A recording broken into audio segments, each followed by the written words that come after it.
یک روز سارا با مادر بزرگ در حال قدم زدن بودند. سارا از مادر بزرگ خواست یک داستان برایش تعریف کند. مادر بزرگ گفت: در یک روستای آرام و قشنگ 2 برادر به نامهای کاظم و داوود زندگی می‌کردند. کاظم پسر سخت‌کوش و مهربونی بود. هر کاری که می‌کرد با فکر و با وجدان بود. اما داوود همیشه دنبال راه‌های ساده و سریع برای پول درآوردن بود، حتی اگر به بقیه ضرر می‌رسوند.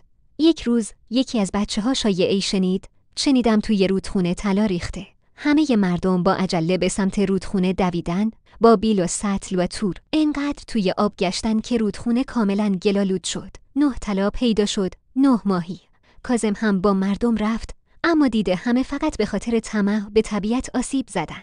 ناراحت شد و برگشت، ولی داوود گوشه ایستاده بود. اون همون اول فهمیده بود خبری از طلا نیست، اما میدونست که توی شلوغی میتونه تور بندازه و ماهی‌های فراری رو بگیره. تورش پر از ماهی شد. وقتی برگشت، سبدش پر بود.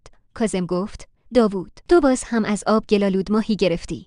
ولی آیا این کار درسته؟ وقتی همه دنبال طلا بودن، تو فکر سود خودت بودی. داوود اول خوشحال بود، اما بعد که دید مردم چقدر ناراحت و خسته برگشتن و رودخونه هم آسیب دیده، کمی خجالت کشید. شب کاظم پیش داوود رفت و گفت: ما باید یاد بگیریم کمک حال مردم باشیم، نه اینکه توی سختی‌ها فقط به فکر سود خودمون باشیم. از اون روز داوود یاد گرفت که زرنگی واقعی یعنی کمک به بقیه و درست کار بودن، نه سوء استفاده از شلوغی و دردسر دیگران.